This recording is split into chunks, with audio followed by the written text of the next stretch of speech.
ओ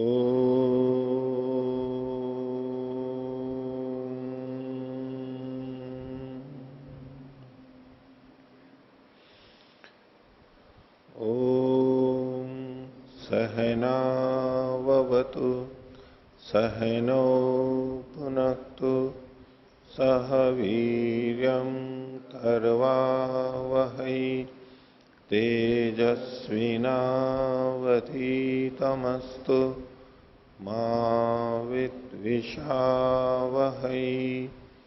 ओम शांति शांति शांति।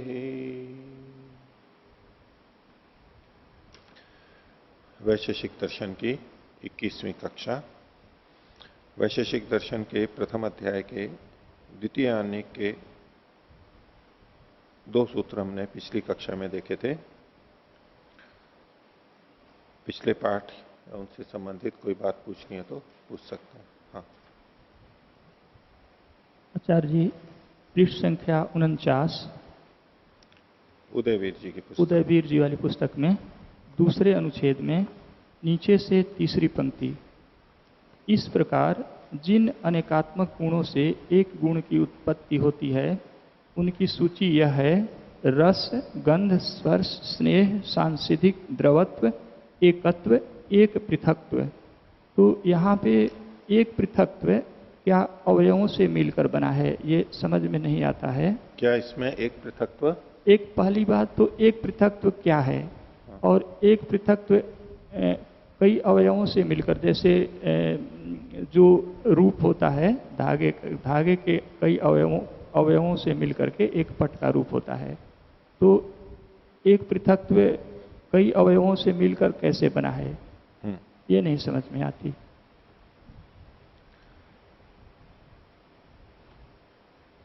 एक पृथक्त्व और द्विपृथक्त्व और त्रिपृथक्त्व ऐसे ये शब्द जोड़ते हैं, ठीक है।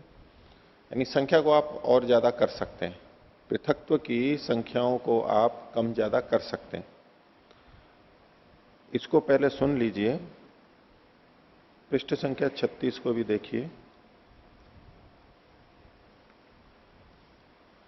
जहां पर इन्होंने द्विपृथक्त्व, द्वित्वादि संख्या, द्विपृथक्त्वादि अनेक गुण अनेक द्रव्याश्रित रहते हैं, ये अनेक द्रव्याश्रित रहते हैं। तो ये किस दृष्टि से देखते हैं? एक के साथ में एक पृथक्त्व और द्वित्व के साथ में द्विपृथक्त्व इन्होंने प्रयोग किया है। कारण की दृष्टि से देख रहे हैं ये, और कार्य की उत्पत्ति कर रहे हैं। मिट्टी के अनेक कणों से एक घड़ा बना।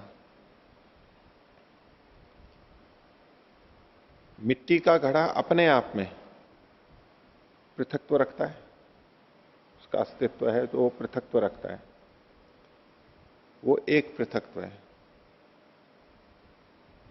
मिट्टी के जितने भी कण थे जिनसे घड़ा बना है उन सब में भी पृथक्त्व था, प्रत्येक कण में पृथक्त्व था।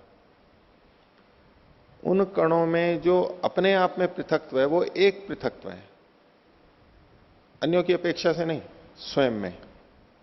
जब पृथक्त्व को अन्यों से निरपेक्ष एक में देखेंगे तो वो एक पृथक्त्व कहलाएगा। तो मिट्टी के प्रत्येक कण का पृथक्त्व एक पृथक्त्व नाम से कहा जा रहा है, और उन सब से घट एक बना है। एक संख्या भी है घट में और उनमें एक पृथक्त्व भी है।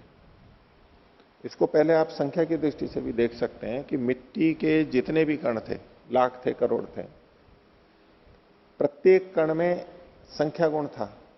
और कौन सी संख्या थी? एक संख्या थी। सब कणों में एक एक संख्या थी अपने आप में देखेंगे तो। और उन सब के मिलने से घड़ा कितना उत्पन्न हो, कितने हुए? एक ही हुआ। एक घड़े से संबंधित उदाहरण लेना तो मिट्टी के कणों में स्थित एक संख्या सब मिलकर के भी घड़े की एक संख्या का कारण बन रही है। इसी तरह से पृथक्त्व को देखेंगे, मिट्टी के प्रत्येक कण में पृथक्त्व है और वो अपने आप में देखेंगे तो एक पृथक्त्व है।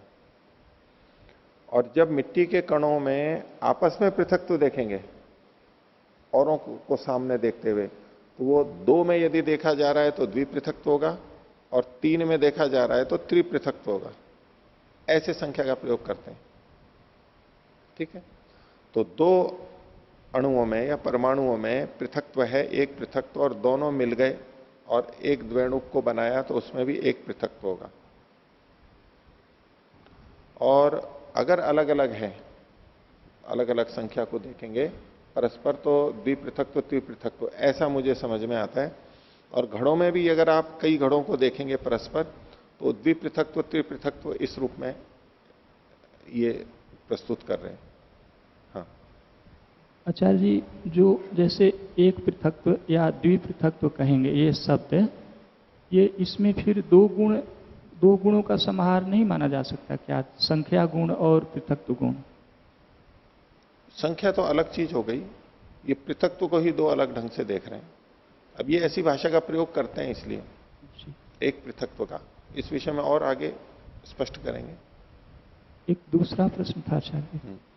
आचार्य जी, प्रथम अध्याय के द्वितीय आहनिक में, द्वितीय आहनिक का जो पहला सूत्र है कारणाभावात् कार्याभावः, उसमें कारण के अभाव की चर्चा की गई है। और पिछली कक्षा में कई अभावों को बताया गया था, जैसे प्रध्वंसा भाव, प्राग भाव, अत्यंता भाव और अन्य भाव और संसर्गा भाव। तो इन अभाव में यहाँ पे जो कारणाभाव है, कारण का अभाव में कौन सा अभाव ग्रहण करेंगे? अत्यंता भाव ग्रहण किया जाएगा एक तो, कि वो चीज है ही नहीं, किसी चीज का अभाव ही है तो उससे कोई कार्य की उत्पत्ति नहीं होगी। ठीक है, बिल्कुल ही अभाव है तो कारण ही नहीं है, बिल्कुल ही नहीं है तो कार्य की उत्पत्ति नहीं होगी। यदि उसका कारण प्रध्वंस भाव को लेंगे फिर, कि था लेकिन अब नहीं है, था लेकिन अब नहीं है, तो भी वो वस्तु नहीं है, तो भी हम उसको कहेंगे कारण है। अब प्राग भाव को नहीं लेंगे यहां पर, क्योंकि प्राग अभाव का मतलब तो ये होगा कि पहले तो अभाव था लेकिन अब है वो। यदि किसी वस्तु के लिए हम कहें कि इसका प्राग अभाव, मतलब पहले अभाव था अभी तो है वो तो फिर कारण विद्यमान हो गया। वो प्राग अभाव वास्तव में कहते हैं कि वस्तु के होने से पहले जो अभाव था। इसको वैसे आप उस तरह से ना जाएं, वो कौन सा अभाव था, बस अभाव होना चाहिए, यानी कारण अगर नहीं है तो कार्य नहीं होगा। अब कारण किस किस तरह से नहीं हो सकता है, तो अगर इसको हम कार्य की अपेक्षा से देखें, कार्य की अपेक्षा से, तो फिर तो उस कार्य का जो कारण है उसी के संदर्भ में देखा जाएगा। ठीक है, जैसे कि घड़े के लिए मिट्टी। अब मिट्टी यदि थी पहले लेकिन अब नहीं है, वहां पर नष्ट हो गई है, तो घड़ा नहीं बन सकता है, ये प्रध्वंसा भाव है। और मिट्टी वहां है ही नहीं, इस रूप में अत्यंत अभाव देख रहे हैं, तो उस स्थान विशेष के लिए कह रहा हूं।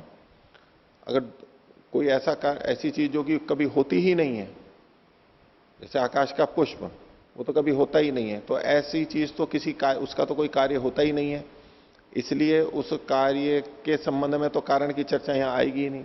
यहां कारण की चर्चा किससे संदर्भ में है? कार्य से संबंधित। तो जो कारण कभी मतलब वस्तु होती ही नहीं है, उससे तो कोई कार्य होता नहीं, इसलिए एक दृष्टि से देखें तो अत्यंत अभाव भी वहां पर नहीं घटेगा। पर किसी स्थान विशेष पर वो वस्तु है नहीं तो कार्य भी नहीं होगा। उस स्थान पर वस्तु पहले थी अब नहीं है तो भी कार्य नहीं होगा।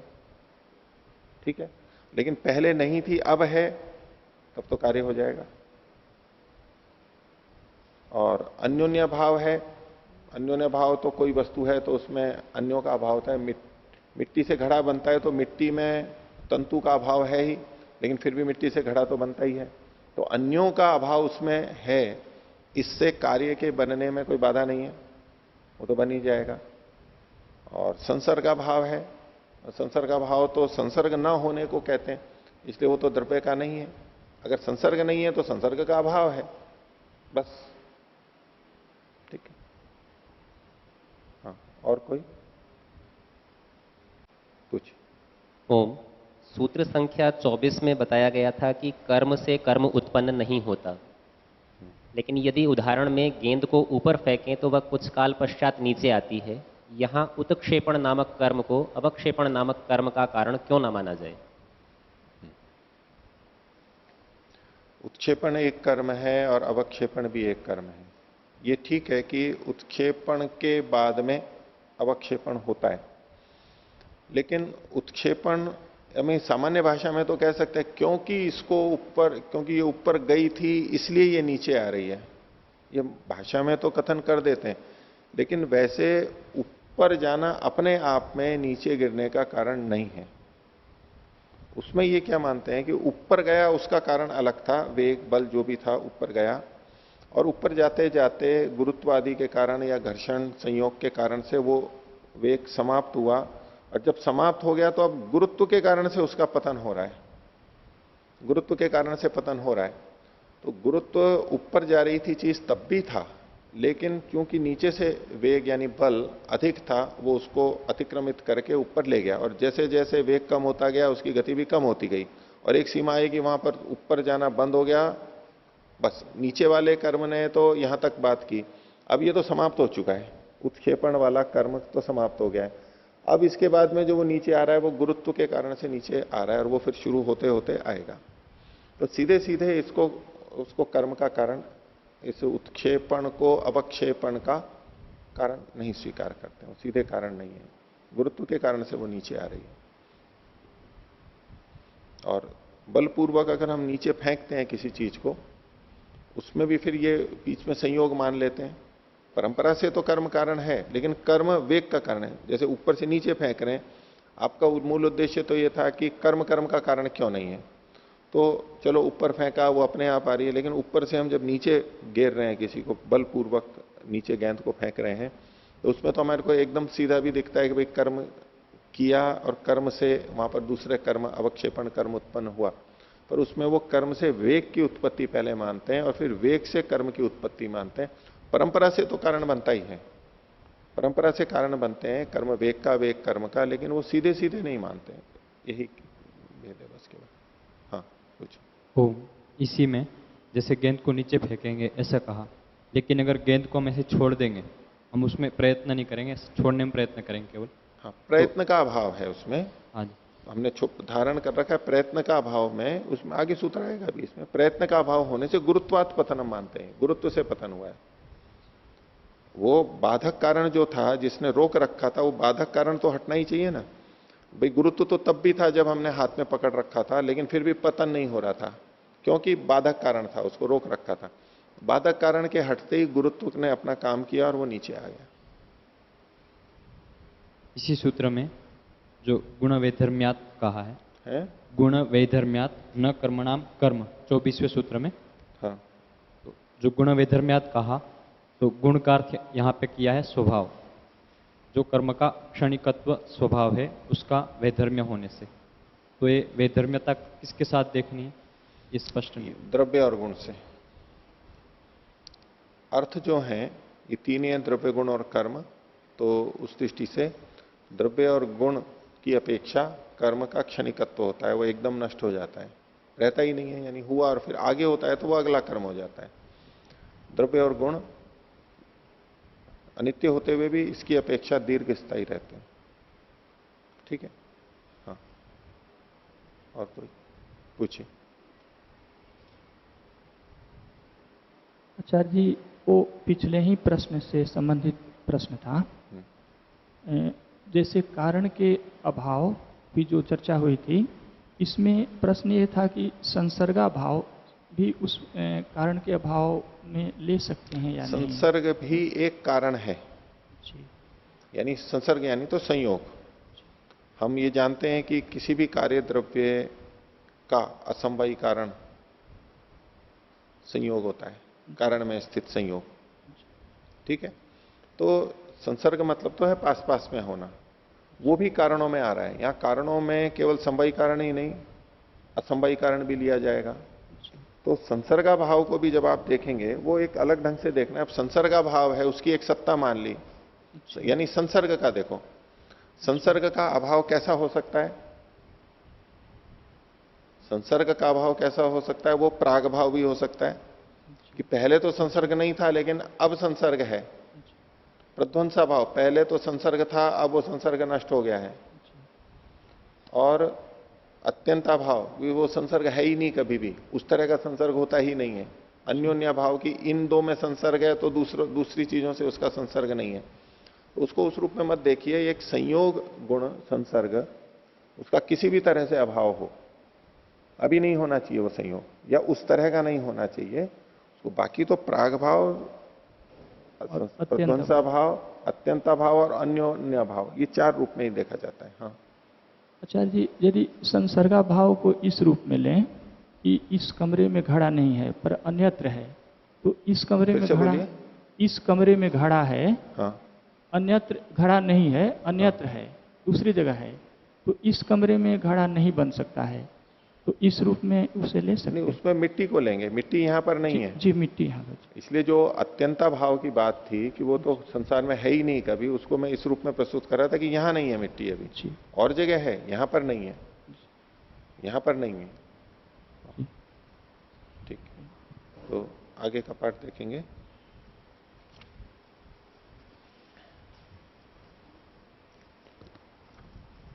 वैशेषिक दर्शन के प्रथम अध्याय का द्वितीय आनिक और उसका तीसरा सूत्र भी देखेंगे।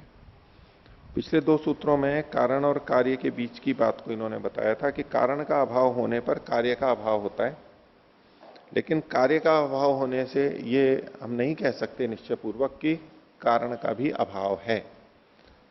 जब कार्य का अभाव होता है तो दोनों बातें हो सकती हैं कि कारण विद्यमान है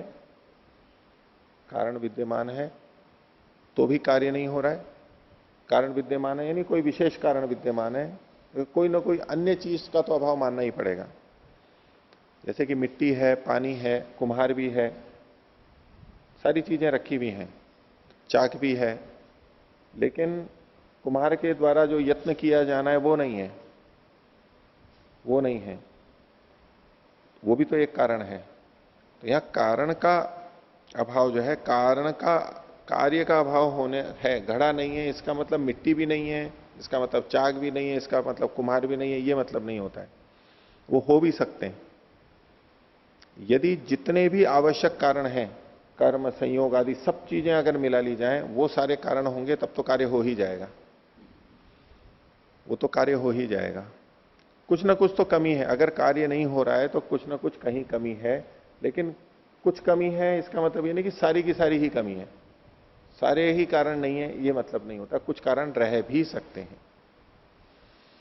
तो अब आगे ये तो द्रव्य गुण कर्म के बारे में बातें हुई, अब सामान्य और विशेष के बारे में बता रहे हैं। तो तीसरे सूत्र की भूमिका है द्रव्य गुण कर्मणाम त्रयाणाम षड्भ्य पदार्थेभ्यो विभक्ता नाम। द्रव्य गुण कर्म इन तीन पदार्थों का कैसे हैं कि षड्भ्य पदार्थेभ्यो विभक्ता नाम, छह पदार्थों से जो अलग है, यानी छह पदार्थों में ही जो अलग अलग कहे गए हैं, पृथक पृथक कहे गए हैं। विभक्ता नाम अर्थपद वाच्या नाम, जिनको अर्थ इस शब्द से कहा गया। द्रव्य गुण कर्म इन तीन की अर्थ ये संज्ञा है जो पीछे हम देख चुके हैं। उद्देश्य लक्षणम, इनके उद्देश्य को और लक्षण को बता करके। उद्देश्य का मतलब होता है उनका नाम केवल गिनाना, जैसे कि पदार्थों के अंदर द्रव्य गुण कर्म सामान्य विशेष समवाय, ये जो नाम केवल बताए गए ये तो है उद्देश्य। उद्दिष्ट किया, संकेत किया केवल। और लक्षण यानी द्रव्य किसे कहते हैं, गुण किसे कहते हैं, उनके लक्षण बताना। तो नाम बताए और उनके लक्षण, इसको कहते हैं द्रव्य और लक्षण।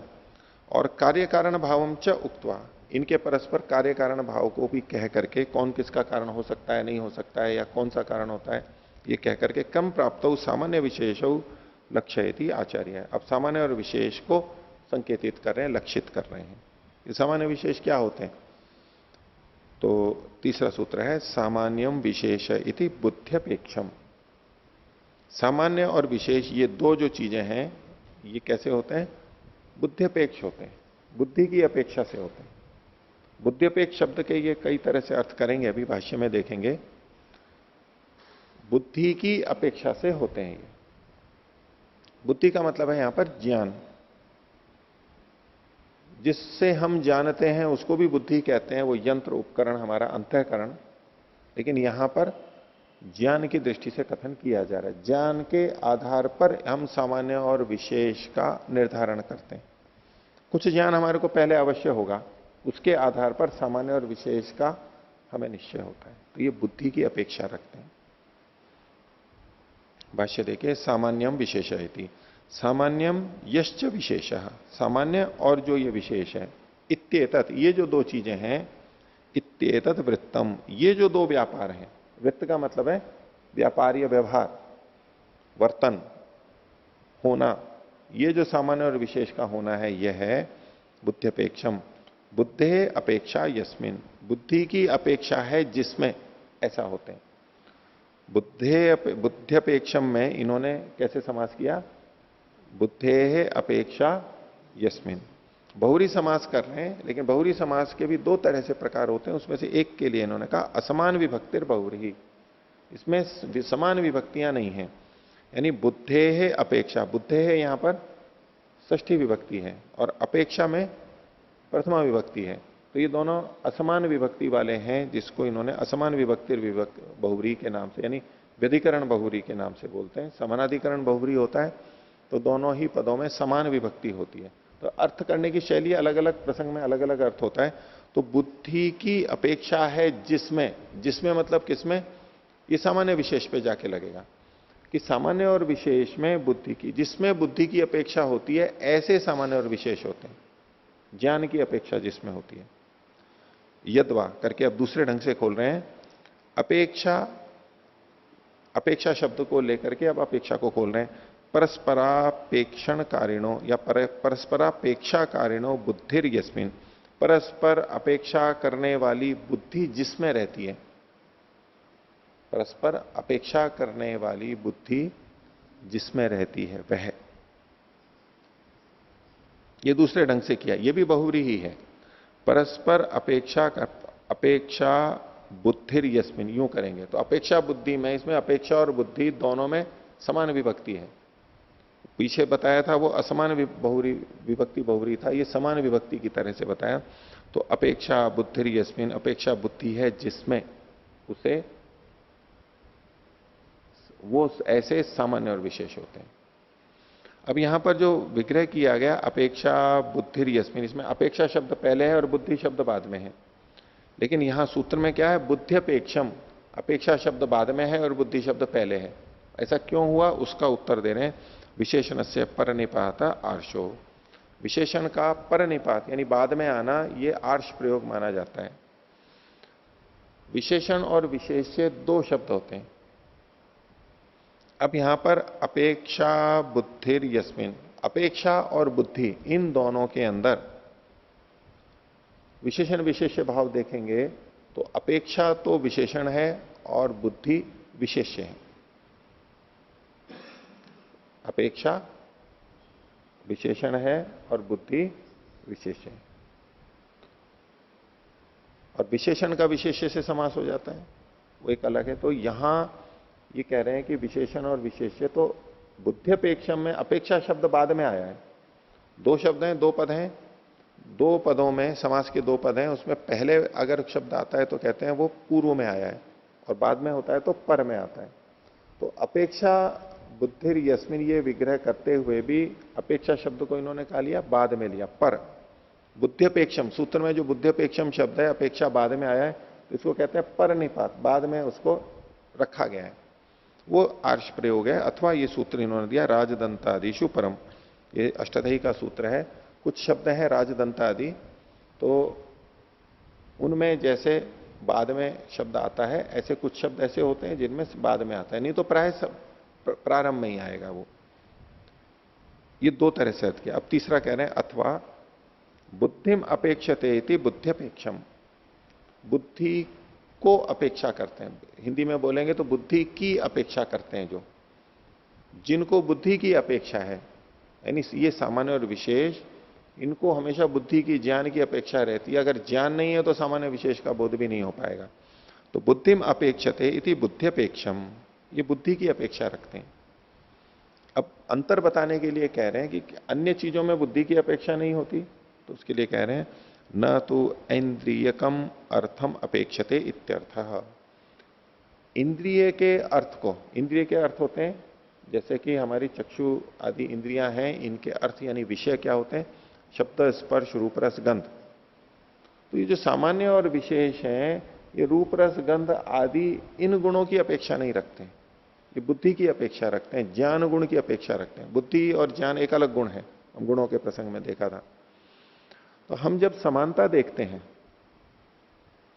मान लीजिए कोई दो वस्तुएं हैं, दो पुस्तकें हैं, एक जैसी पुस्तकें हैं, एक जैसी पुस्तकें हैं, हम कहते हैं कि ये समान है और उनमें सामान्य को देखते हैं।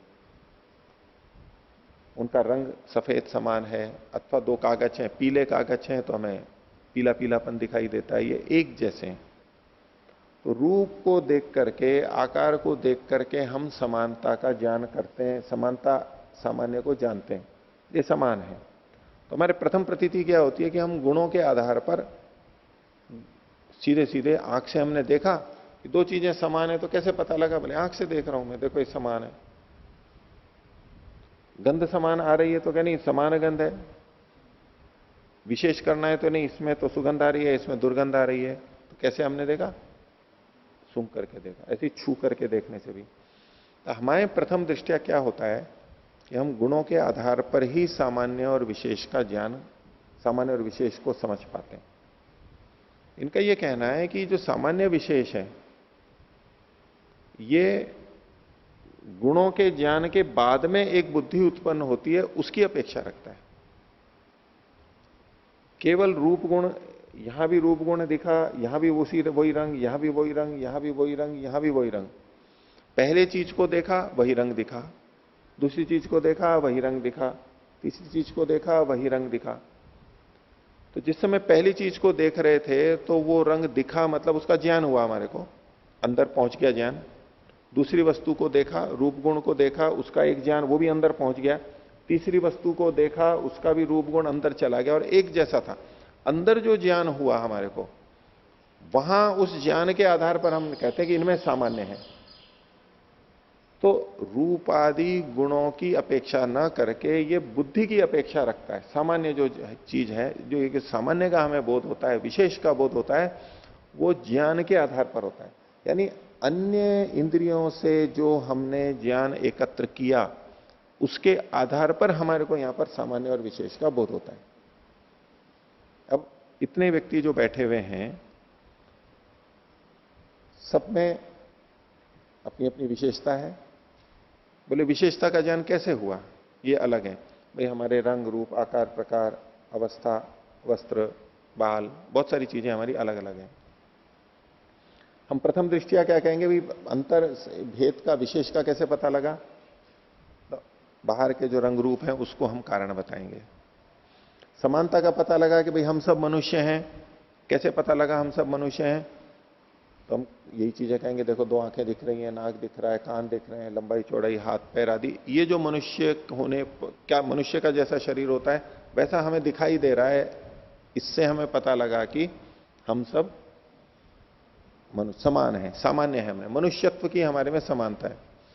लेकिन इसी प्रक्रिया को थोड़ा यूं देखिए, जो ये यहां कहना चाहते हैं कि हमने एक मनुष्य को देखा तो उसका मनुष्य का ज्ञान हमारे को हो गया, दूसरे को देखा, तीसरे को देखा, तो पहले को जो हमने देखा इससे उसके मनुष्यत्व का, मनुष्य का ये मनुष्य है, दूसरे को देखा ये मनुष्य है, तीसरे को देखा ये मनुष्य है। मनुष्य का ज्ञान एक बार हुआ, रूप से 3 बार, ये 2, 3, 4, 5, 10, 50 जितने भी हैं उनका मनुष्य मनुष्य मनुष्य, ये ज्ञान हमारे अंदर अलग अलग गया। और अब जब अंदर वो जो ज्ञान गया, उसमें जब हम कहते हैं हाँ ये ज्ञान और ये ज्ञान, वहां जब हम ये समानता देख रहे हैं, ज्ञान के स्तर पर देखते हैं, तो हमें बोध होता है एक सामान्यता की, हाँ ये सब मनुष्य समान है, मनुष्यत्व समान है। ये ब्रह्मचारी लोग बैठे हुए हैं, ये गुरुकुल के पढ़ने वाले हैं, ये कुछ गृहस्थी हैं, कुछ वानप्रस्थी हैं, ऐसे ऐसे जो हमारे को एक एक वर्ग दिखने लग जाता है। ये जड़ है, ये चेतन है, तो वो ज्ञान की अपेक्षा से होता है, सीधे सीधे ना होकर के अंदर जो ज्ञान होता है वहां सामान्य और विशेष का बोध होता है। यदि उन ज्ञानों में परस्पर संगति नहीं हो तो सामान्य का बोध नहीं होगा। इसलिए इन्होंने कहा सामान्यम विशेष इति बुद्धि अपेक्षा, बुद्धि की अपेक्षा से होता है। तो देखिए, न तो इंद्रियकम अर्थम अपेक्षते, जिस समय सामान्य और विशेष का ज्ञान हो रहा है उस समय इंद्रिय जन्य अर्थ की यानी शब्द स्पर्श रूप रस गंध की आवश्यकता नहीं होती है। सीधे सीधे ज्ञान की उत्पत्ति के लिए तो शब्द स्पर्श रूप रस गंध और इंद्रियों के अर्थों की अपेक्षा होती है, लेकिन जिस समय हम सामान्य और विशेष का बोध हमें होता है उस समय उनकी आवश्यकता नहीं होती। कितनी बार हम दो चीजों को देख लेते हैं, हम अलग अलग भी समझ लेते हैं, फिर बाद में विचार करते हैं अरे ये तो एक ही चीज थी, ये तो एक ही चीज थी। वो जो ज्ञान है उस ज्ञान के आधार पर हम समानता का या विशेष का भेद करते हैं। हम समान देख रहे थे, ये तो एक ही है, नहीं ये तो अलग है, ये हमारे को बाद में पता लगता है। एक जैसे दो व्यक्ति हों, जैसे जादूगर दिखाते हैं, एक व्यक्ति आया उसको बंद कर दिया, दूसरा फिर उसी समय निकल करके आ जाता है, उस जैसा होता है वो, हमें क्या लगता है वही है। हम उसमें समानता का ज्ञान कर रहे हैं। क्यों? हमने जो रंग रूप देखे उस पहले का रंग रूप अंदर गया हुआ है, दूसरे का रंग रूप अंदर गया और उसमें हम भेद नहीं कर पाए तो हम कहते हैं कि समान है, सामान्य का बोध हो गया। लेकिन अगर उस ज्ञान में हमारे को भेद पता लग गया, अंदर जो ज्ञान गया उस स्तर पे हम देख लेते हैं नहीं ये तो अलग अलग है, कोई ऐसा लक्षण हमें दिख गया कि ये अलग है। तो सामान्य और विशेष बुद्धि की अपेक्षा रखते हैं। एवं उपपद तत्पुरुष समास है। ये जो दूसरा कहा बुद्धिम अपेक्षते थी बुद्धि अपेक्षम, यहां उपपद तत्पुरुष का ही एक भेद है, तत्पुरुष समास मान के इसको कर सकते हैं। आगे कश्चित अपनी भवतु समास, समास कोई भी हो कई तरह से किया जा सकता है, लेकिन मूल तात्पर्य क्या है? सामान्यम च विशेषश्च न इंद्रिय गोचरताम आपद्येते द्रव्यवत। सामान्य और विशेष इंद्रियों से दिखाई नहीं देते, ये कहना चाहते हैं। सामान्य और विशेष का ज्ञान तो हो रहा है, हमें प्रतीति हो रही है कि हम देख के, सुन के, चख करके, छू करके समानता या विशेषता का पता लगा रहे हैं, तो हमें साथ में ये प्रतीति होती है कि सामान्य विशेष का ज्ञान किससे कर रहे हैं? हम इंद्रियों से कर रहे हैं, इंद्रियों से कर रहे हैं। ये कहना चाह रहे हैं कि इंद्रियों से सामान्य विशेष का ज्ञान नहीं होता है। ये सामान्य विशेष का ज्ञान तो जब इनका ज्ञान अंदर होता है, यानी बुद्धि और मन से हम सामान्य विशेष का ज्ञान करते हैं। हमारी जो बाहर की इंद्रियां हैं वो सामान्य विशेष का बोध नहीं करा सकती हमारे को। हमने एक वस्त्र को छुआ, अच्छा ये ऐसा है, दूसरा छुआ ये है, दोनों की सूचना अंदर गई। बस त्वचा ने केवल कपड़े को छू करके बता दिया ऐसा ऐसा कपड़ा है। त्वचा ये नहीं जानती कि ये और ये एक जैसे हैं। उसको तो इसको छूने से जो लगा वो चला गया, इसको छूने से चला जो लगा वो संवेदना अंदर चली गई। अब अंदर उन दोनों सूचनाओं के आधार पर, उन दोनों सूचनाएं अंदर गई, वही ज्ञान हो गया, बोध हो गया। उसके आधार पर अब बुद्धि या मन के अंदर निर्णय होता है ये एक ही चीज है। तो सामान्य और विशेष इंद्रियों से नहीं जाने जाते, ये बुद्धि से जाने जाते हैं। ज्ञान की अपेक्षा रखते हैं, बुद्धि की अपेक्षा रखते हैं। तो सामान्यम तथा विशेषश्च न इंद्रिय गोचरताम आपद्यते द्रव्यवत। द्रव्य को तो हम इंद्रियों से जानते हैं, यानी द्रव्य के जो गुण होते हैं, जो इंद्रिय गम्य होते हैं, उनको हम उससे जान लेते हैं। किंतु बुद्धिया ही तयो स्वरूपम अपेक्षते विवेच्यते ज्ञायते वा। तो बुद्धि के द्वारा ही इनके स्वरूपम अपेक्षते, स्वरूप की अपेक्षा की जाती है, यानी ये सामान्य विशेष की विवेच्यते, इनका विवेचन किया जाता है, ज्ञायते वा अथवा जाने जाते हैं, कुछ भी ले लीजिए। तो ये सब बुद्धि से होते हैं। हो गया, सामान्य विशेष एक अलग तरह की चीज हो गई। जैसे कर्म के लिए भी हम कहते हैं, पीछे जो बात आई थी कि कर्म भी इंद्रिय गम्य नहीं है। इंद्रियों के द्वारा तो, इंद्रियों के तो शब्द स्पर्श रूप रस गंध जो ये इनके विषय हैं, इनका ही ज्ञान होता है। अब जो बाकी चीजें हम देखते हैं वो बुद्धि से पता लगता है। दो लाल रंग हैं, दो पीले रंग हैं, उनमें भी जो भिन्नता है, नेत्र ने तो जो एक एक स्वतंत्र रूप से इस लाल को देखा तो इसको, इस लाल को देखा तो इसको, इस पीले को पीले को, इस पीले को पीले को, बस सूचनाएं अंदर पहुंचा दी हैं। अब जब हम ये तुलनात्मक करते हैं कि नहीं ये थोड़ा गहरा है और ये हल्का है, ये थोड़ा कालापन लिए है, ये थोड़ा उजला है, ये जो हम विशेष कर रहे होते हैं, भेद कर रहे होते हैं, विशेषता होते ही तो भेद आएगा और समानता होते ही एकत्व आ जाएगा, नहीं ये एक ही जैसी है। तो ये जो ज्ञान होता है ये इंद्रियों से नहीं होता है, ये बुद्धि की अपेक्षा से होता है, अंतःकरण में, अंतः इंद्रिय में ये होता है। आगे ये जो बुद्धिपेक्ष सामान्य और विशेष है उसके बारे में कुछ कह रहे हैं। चौथे सूत्र की भूमिका, तद बुद्धिपेक्षम कथम इति स्वयं प्रदर्शयति आचार्य। बुद्धि की अपेक्षा कैसे रखता है उसको आचार्य स्वयं बता रहे हैं। चौथा सूत्र है, भावोनुवृत्ते एव हेतुत्वात् सामान्यम एव। इसमें अन्वय यूं करेंगे, अनुवृत्ते एव हेतुत्वात्, अनुवृत्ति के हेतु से भाव, भाव मतलब सत्ता। भाव में जो धातु भी है संस्कृत में भू धातु से बनता है, जिसे भवती आदि भी बनाते हैं। तो भू और भू का मतलब सत्ता ही होता है। तो भाव है मतलब सत्ता, सामान्य में वह सत्ता सामान्य ही होती है। एव का मतलब है सामान्य ही होती है, विशेष नहीं होती। यानी कुछ चीजें ऐसी होती हैं जो सामान्य भी होती हैं, विशेष भी होती हैं। कुछ चीजें ऐसी हो सकती हैं जो केवल विशेष हो, और ये सत्ता एक ऐसी चीज है, भाव, जो केवल सामान्य होती है, विशेष नहीं होती है। इस सूत्र में क्या कहा, अनुवृत्ति के ही हेतु से भाव सामान्य ही होता है और कुछ नहीं होगा, विशेष नहीं होगा। विशेष का निषेध कर रहे हैं, सामान्य ही होगा। तो भाव यानी सत्ता। अनुवृत्ति का मतलब क्या है, वहां वहां रहना, व्यापार को पीछे पीछे होते हुए जो चीज है उसके साथ साथ रहना, अनुवृत्ति। तो चाहे द्रव्य हो, चाहे गुण हो या कर्म हो, जो भी अर्थ है जिनको अर्थ शब्द से कहा गया, उनकी सत्ता है, विद्यमानता है, भाव है। यहां भी है, वहां भी है, वहां भी है। इसमें कोई विशेषता नहीं है। हम सामान्य और विशेष बुद्धि की अपेक्षा से देखते हैं तो हम सत्ता को जब किसी में भी देखेंगे, विभिन्न द्रव्यों में जितने भी द्रव्य हैं, कारण द्रव्य हो चाहे कार्य द्रव्य हो, उन सब में जो सत्ता है वो सब एक जैसी है, अलग अलग नहीं है। द्रव्यों में जो सत्ता है और जितने भी गुण हैं उनमें भी परस्पर जो सत्ता है वो एक जैसी है। चाहे संख्या गुण हो, चाहे परिमाण गुण हो, चाहे रूप गुण हो, चाहे रस गुण हो, जितने भी गुण हैं उनकी जो अपनी सत्ता है, सत्ता सब एक जैसी है। और ऐसे ही जितने भी कर्म है, उत्क्षेपण अवक्षेपण आदि, उनके जो अस्तित्व है, सत्ता है, वो सबकी एक जैसी है। इसी तरह से द्रव्यों की, गुणों की और कर्म की जो सत्ताएं हैं वो भी सब एक ही जैसी है। सत्ता मतलब सत्ता, बस। इसी को भाव सत्ता को कहते हैं, विद्यमानता। वो एक ही है, वो सामान्य ही है, उसमें अंतर नहीं है। इसको जो हम ईश्वर जी प्रकृति पर भी घटाते हैं, सच्चिदानंद शब्द है, सत, चित और आनंद। जो सत का मतलब है सत्ता, ये सत्ता तीनों में समान है।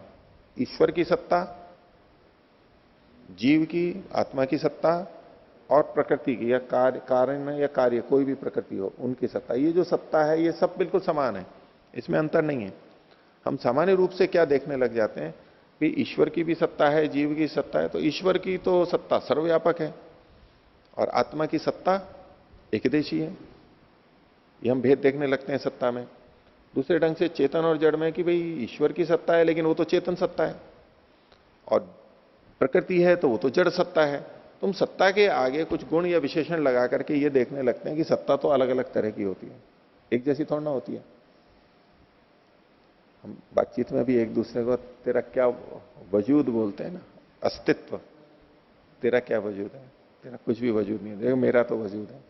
या कोई दीनहीन में बोलता है भाई मेरा तो कोई वजूद नहीं है इसमें, इस देश में, इस राज्य में, इस गांव में, इस घर में, इस संस्था में मेरा तो कोई अस्तित्व नहीं है। अस्तित्व और सत्ता ये एक ही बात है, भाव। उसमें हम अंतर देखते हैं, अस्तित्व में अंतर देखते हैं। जिसके पास अधिक अधिकार होते हैं उसका बोले अस्तित्व इसका तो ज्यादा है, धन है, हमारे पास कम है। तो हम इन अस्तित्व को अलग अलग ढंग से देखते हैं समाज में जो हम व्यवहार करते हैं। पर ये क्या कहना चाह रहे हैं कि सत्ता अपने आप में बिल्कुल एक जैसी, कोई अंतर नहीं है वो, इसलिए इसको सामान्य का है, समान है ये। सत्ता सामान्य, द्रव्य और गुण अलग अलग हैं, बोले द्रव्य की अलग सत्ता है, गुण की अलग सत्ता है। अलग सत्ता मतलब पृथक तो है इनमें, लेकिन सत्तापन जो है, भावपन है, वो एक ही है।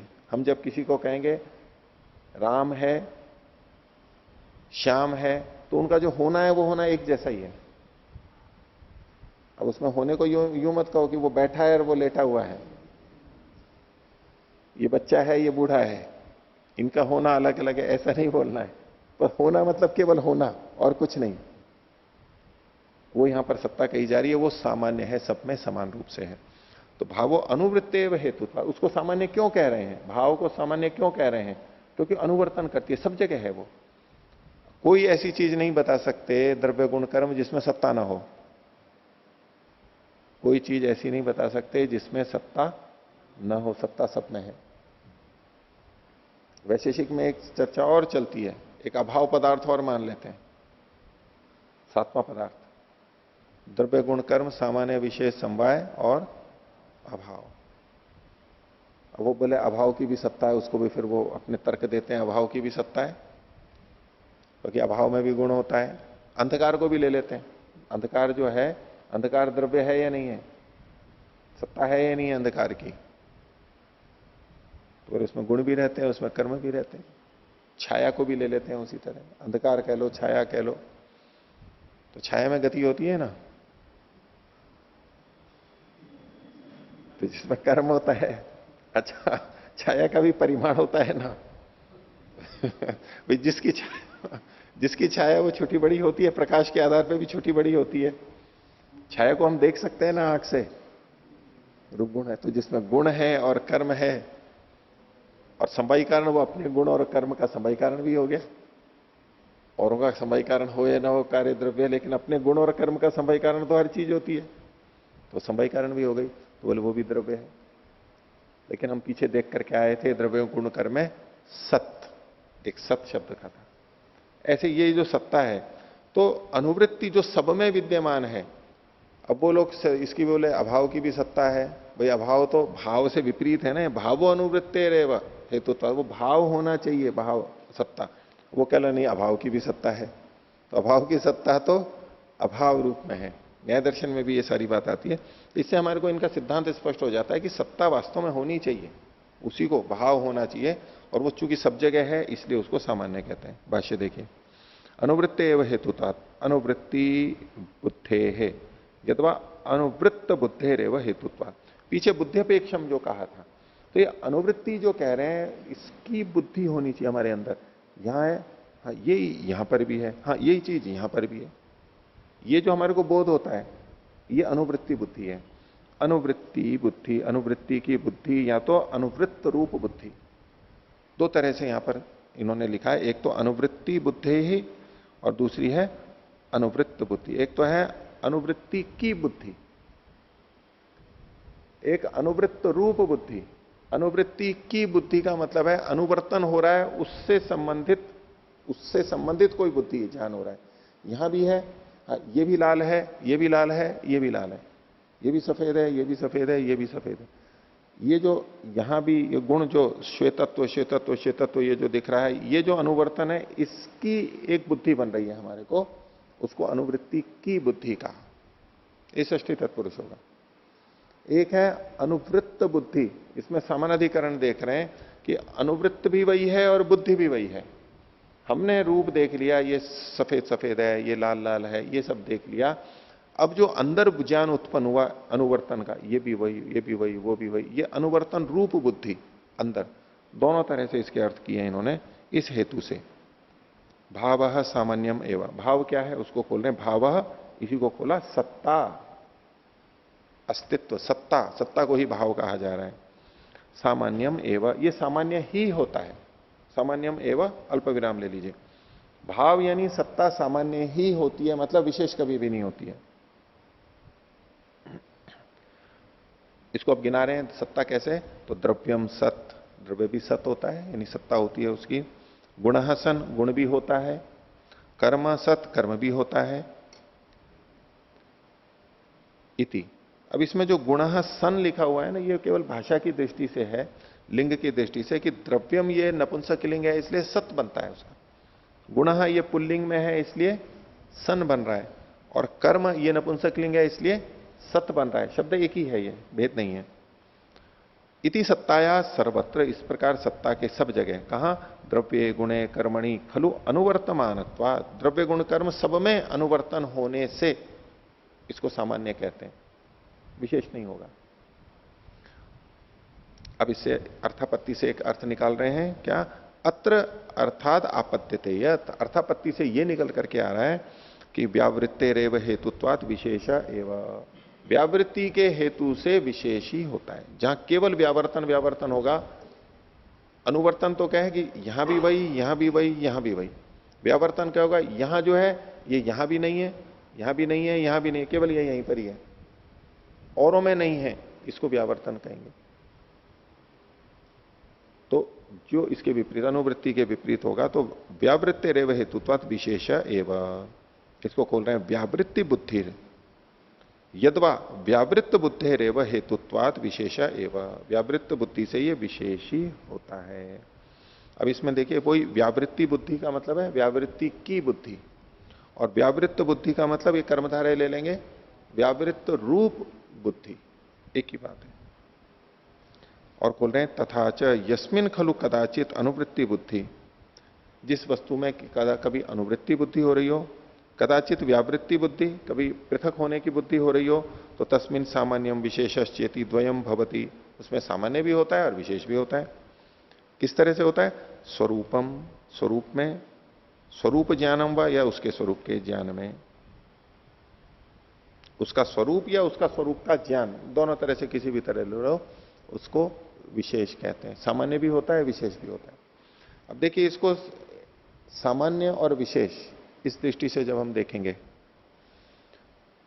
तो हम में जो मनुष्यत्व समान दिख रहा है हमारे को, सब में जितने बैठे हैं उसमें मनुष्यत्व है, जो भी लक्षण होते हैं मनुष्य के वो हैं, तो ये हम मनुष्यत्व को सामान्य कहेंगे।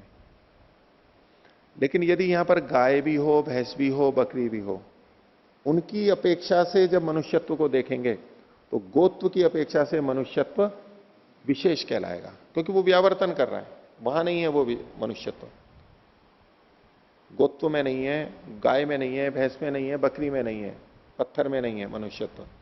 तो मनुष्यत्व सामान्य है या विशेष है? यदि मनुष्य मनुष्य में देखेंगे तो सामान्य है, और मनुष्य से अतिरिक्त अश्व, गर्दभ, कुक्कुर, कुक्कुट, जो अन्य जो प्राणी हैं, जातियां, उनकी दृष्टि से देखेंगे तो यही मनुष्यत्व विशेष भी कहलाएगा। जब हम मनुष्यत्व को लेकर के अन्यों से अलग कर रहे होते हैं तो ये व्यावर्तन बुद्धि है और ये विशेष कहलाएगा।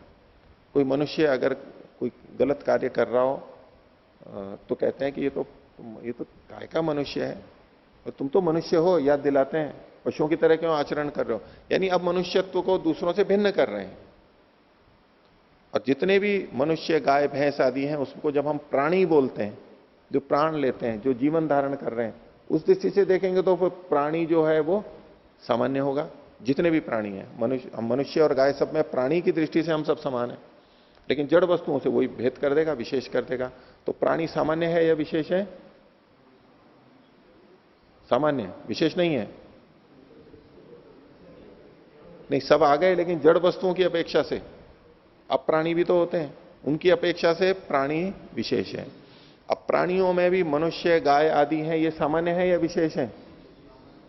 विशेष है। एक दूसरे की अपेक्षा से तो विशेष है, लेकिन मनुष्य मनुष्य के बीच में सामान्य है, गाय गाय के बीच में सामान्य है। अब मनुष्य भी आ गए, अब सब मनुष्यों में भी कुछ समानता है क्या, और विशेषता कर सकते हैं क्या मनुष्यों में? मनुष्य में भेद कर सकते हैं, पुरुष और स्त्री दो भेद कर सकते हैं, बालक, युवा, वृद्ध कर सकते हैं। तो जब हमने ये दो भेद किए, पुरुषत्व या स्त्रीत्व, या बालकत्व या वृद्धत्व, ये जब हमने लिया तो मनुष्यों में भी ये विशेष बन गए। लेकिन इनको भी जब हम देखेंगे, बच्चों बच्चों में देखेंगे, वृद्धों वृद्धों में देखेंगे, पुरुषों पुरुषों में देखेंगे, तो अब ये सामान्य आ जाएगा। ठीक है, सामान्य और विशेष हो जाएगा।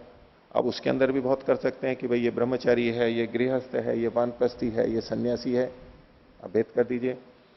और कर सकते हैं, ये व्यापारी है, ये नौकरी करता है, ये खेती करता है, अलग अलग जो भी कार्य करना हो उसको हम भेद कर सकते हैं। ये भारतीय है, ये दूसरे देश का, किसी भी देश का ले लीजिए। ये जो हम सारे सारे भेद करते जाते हैं, प्रांतों का भेद कर देते हैं, गांवों का भेद कर देते हैं, कुछ ना कुछ हम भिन्नता करते जाते हैं। ठीक है, अच्छा, फिर अब हम अकेले अकेले आ गए। ठीक है, मैं एक अकेला, आप एक अकेले, ये अकेले, वो अकेले, वो अकेले। ये सामान्य है या विशेष? मनुष्यों में देखना, एक व्यक्ति है ना, हम कहते हैं ना व्यक्ति हूं, मैं एक व्यक्ति हूं, ये एक व्यक्ति है, ये एक व्यक्ति है, ये एक व्यक्ति है। ये जो व्यक्ति है ये विशेष है, ये विशेष है। अब मनुष्य एक जो इकाई है, इस जैसा अब कोई है नहीं। ये हमारे जैसा कोई है क्या? नहीं, हम कह सकते हैं ना मेरे जैसा कोई नहीं हुआ है, कोई नहीं है दुनिया में मेरे जैसा। ठीक है, अब वो प्रशंसा निंदा कुछ भी कह लो। व्यक्ति विशेष ये हम प्रयोग करते हैं ना, व्यक्ति विशेष, हम विशेष हैं, हमारे जैसा कोई नहीं है ना, तो हम विशेष हुए या सामान्य? ये दोनों। सत्ता तो सामान्य है क्योंकि सब में रहती है, लेकिन हम जो हैं अलग अलग हैं। मान लो इनको कहेंगे तो योगेंद्रत्व जिसमें है, ऐसा कोई है क्या? अलग अलग नाम ले लेंगे सबके, तो वो दूसरा कोई नहीं है। हम ये अंत्य विशेष है, अंत्य विशेष है। अब हमारे जैसा कोई नहीं है, अंतिम स्थिति बन गई। हाँ, हम अपने अंदर कुछ समानताएं भी देख सकते हैं, वो मनुष्यत्व की दृष्टि से समानता है, या ब्रह्मचारी की दृष्टि से, गृहस्थ की दृष्टि से, ये सब समानताएं हम देख सकते हैं। स्त्री पुरुष की समानता है, विशेषता देख सकते हैं। लेकिन एक व्यक्ति जो बन गया है मनुष्य, अब ये सामान्य विशेष ही है, सामान्य नहीं है। तो जिसमें दोनों रहते हैं वो सामान्य विशेष, और ये सामान्यता हम अन्यों से अनुवर्तन देख रहे हैं। इस जैसा कोई और है तब तो कहते हैं ये सामान्य है, और उस जैसा और कोई नहीं हो तो कहेंगे विशेष, व्यावृत्ति बुद्धि है। ठीक है, तो रणजीत जी को हम किसी और में तो नहीं देख सकते हैं ना। अगर देखेंगे तो एक अंश में देखेंगे, कोई स्वभाव देखेंगे, हाँ ये इन जैसे दिखते हैं, ये ऐसे हैं। देखिए, तो स्वरूपम स्वरूप ज्ञानम वा यथा, उदाहरण दे रहे व्यक्तिषु खलु द्रव्येषु, व्यक्तियों में, व्यक्ति मतलब यहां पर कौन से हैं? द्रव्येषु, द्रव्यों में। द्रव्य एक व्यक्ति के रूप में देख रहे हैं अभी। द्रव्येषु द्रव्यत्वम, गुणेषु गुणत्वम, कर्मसु कर्मत्वम सामान्यम। व्यक्ति का मतलब जितने भी द्रव्य हैं, द्रव्य कितने हो गए? कितने द्रव्य? 9 द्रव्य। उन 9 द्रव्यों में जो द्रव्यत्व है वो सामान्य है।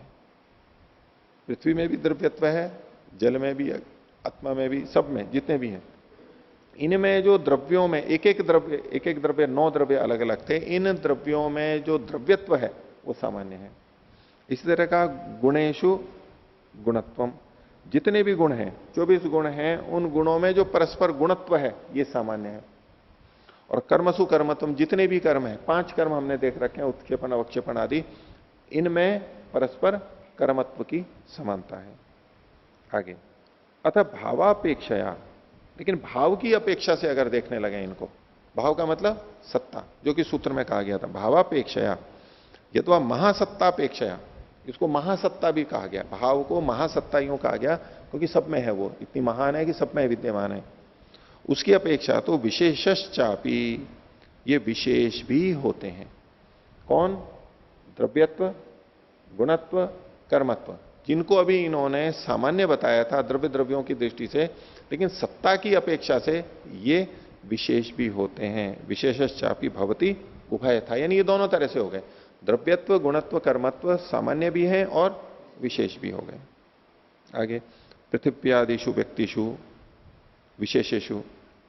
अब पहले तो इन्होंने द्रव्यत्व को सामान्य कहा था, अब द्रव्यों में भी 9 द्रव्य हैं, तो पृथ्वी जल अग्नि वायु आदि जो हैं, तो उसमें पृथ्वी का उदाहरण ले लिया, आदि कह दिया। पृथ्वी आदि जो व्यक्ति हैं, अब केवल पृथ्वी को एक अलग व्यक्ति माना, जल एक अलग व्यक्ति, अग्नि एक अलग व्यक्ति। तो पृथ्वी आदि व्यक्तियों में जो कि विशेष हैं, उनमें द्रव्यत्वम सामान्यम, द्रव्यत्व सामान्य। ये अलग अलग व्यक्ति होते हुए भी इनमें द्रव्यत्व सामान्य है। लेकिन पृथ्व्यादयस्तु व्यक्तयो विशेषा एवं, पृथ्वी आदि जो व्यक्तियां हैं वो तो विशेष है, यानी पृथ्वीत्व जलत्व से भिन्न है, विशेष है, अग्नित्व से भिन्न है, इसलिए ये विशेष में है। परंतु द्रव्यत्वम सामान्यम अपि विशेषो अपि इति विवेकः, तो द्रव्यत्व जो है वो सामान्य और विशेष दोनों हो रहा है। द्रव्यत्व सत्ता की अपेक्षा विशेष है, सत्ता की अपेक्षा विशेष है, सत्ता सब में है। और द्रव्य द्रव्य की अपेक्षा आपस में भी देखेंगे तो भी द्रव्य सामान्य है, लेकिन द्रव्य कर्म और गुण की दृष्टि से देखेंगे तो विशेष है। अब द्रव्य में इन्होंने पृथ्वी को कहा कि ये तो केवल विशेष ही है, पृथ्वी से आगे चूंकि और कोई चीज नहीं बनती है तत्व की दृष्टि से, इसलिए वो बस अंत में विशेष ही है। लेकिन पृथ्वी के कणों में आपस में देखेंगे, वो पृथ्वीत्व इस पृथ्वी में, इस पृथ्वी में, वहां फिर सामान्य देखा जाएगा। लेकिन अन्यों की अपेक्षा नहीं देखेंगे तो वो केवल बस विशेष है। और फिर पृथ्वी से जो अन्य चीजें बनती हैं उनकी अपेक्षा से देखेंगे तो वो पृथ्वीत्व वहां पर सामान्य भी दिखाई देगा, विशेष भी दिखाई देगा। तो विशेषा एवं परंतु द्रव्यत्व सामान्यम अपनी विशेषो अपनी, द्रव्यत्व सामान्य और विशेष दोनों प्रकार से होता है। तो अब ये जो द्रव्य और विशेष की विशेष को हम सामान्य और विशेष को जो हम देख रहे हैं वो किस दृष्टि से देख रहे हैं? एक तो ज्ञान से देख रहे हैं और ज्ञान की अपेक्षा से है, और अन्यों की अपेक्षा से भी कथन होता है इसमें। अकेले एक चीज में कोई गुण हो या कोई द्रव्य हो, उसको हम अपने आप में कहें तो उसको अपने आप में सामान्य विशेष कुछ नहीं कह सकते। अकेला कोई हो तो अब उसको हम सामान्य और विशेष नहीं कह सकते। गांव में बिना पढ़े लिखे लोग हैं ऐसी जगह पे, और उसमें एक पढ़ा लिखा है तो विशेष कहलाएगा, और वो पढ़े लिखों के बीच में आ जाता है तो वो सामान्य सभी है। अलग अलग विद्यालयों के अलग अलग एक एक उसको प्रथम स्थान पे आने वाले होते हैं, वो हम विशेष होते हैं। लेकिन वो जो बड़ी संस्थाओं में जाते हैं, जैसे आईआईटी में और कहीं जाते हैं, वो वहां अपनी जगह पे भले ही कुछ भी हो, विशेष हो, यहां आकर के वो सारे सब वहां विशेष नहीं रह पाते। वहां का विशेष कोई और होगा, वहां के लिए वो सामान्य। अपेक्षा से हम ये सामान्य और विशेष का कथन करते हैं, बुद्धि की अपेक्षा से इसको किया जाता है। सामान्य विशेष के बारे में ही और आगे बात रखेंगे, इन्हीं को खोलेंगे। मुख्य बात अब ऐसे आगे